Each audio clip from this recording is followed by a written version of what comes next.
Il est fou ou il n'est pas fou?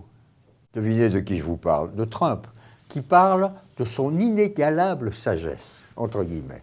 Cet homme qui trahit les Kurdes, qui sont en train de se faire trucider par Erdogan, qui à la fois condamne Erdogan et en même temps le laisse faire. Cet homme qui, d'une certaine manière, démontre qu'il n'a aucune loyauté, aucune fidélité, aucune capacité d'une alliance quelconque avec qui que ce soit, sauf pour son propre intérêt. Alors, j'ai posé la question à l'homme avec qui je parle très souvent, et dont je vous ai souvent parlé, Jim Ogland, qui est le meilleur éditorialiste américain selon moi. Je lui ai dit, is he mad? Est-il fou? Il a éclaté de rire, il m'a dit, mais bien sûr que non. Il n'est pas fou, il est rogue. Rogue, en américain, ça veut dire fripouille. Ça veut dire bandit, ça veut dire voyou.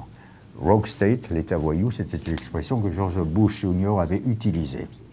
Qu'est-ce qu'il me dit, Gene? Et qu'est-ce qu'il a écrit d'ailleurs dans un très bon édito du Post qui vient de paraître? Il sait ce qu'il fait, Trump. Arrêtez les Européens et vous, les journalistes, de parler de la politique étrangère de Trump. Il n'y a pas de politique étrangère de Trump. C'est un jouet, les étrangers, dont il se sert pour construire sa réélection. Il n'y a que ça qui compte.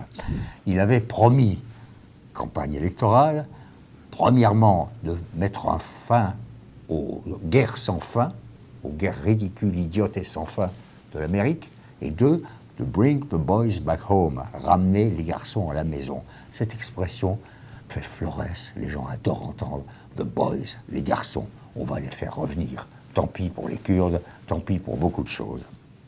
Donc, il va un peu plus loin dans la description de Trump, il dit « is impervious to fact ». Impervious, ça veut dire indifférent, ça veut dire insensible, ça veut dire étanche, ça veut dire incapable de relier les conséquences de ses actes à autre chose qu'à lui-même.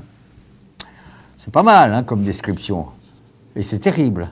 Mais en même temps, attention, Trump commence à aller vers le gouffre, vers le précipice, puisque Lindsey Graham, le sénateur républicain qui jusqu'ici l'a toujours soutenu, est feu et flamme contre sa décision de laisser les Turcs massacrer les Kurdes. Et que donc, il va y avoir peut-être un renversement du soutien républicain pour Trump. On n'est pas loin d'un tournant. En attendant, dans son inégalable sagesse, Trump nous fabrique le feuilleton le plus surprenant de la vie politique depuis de longues années.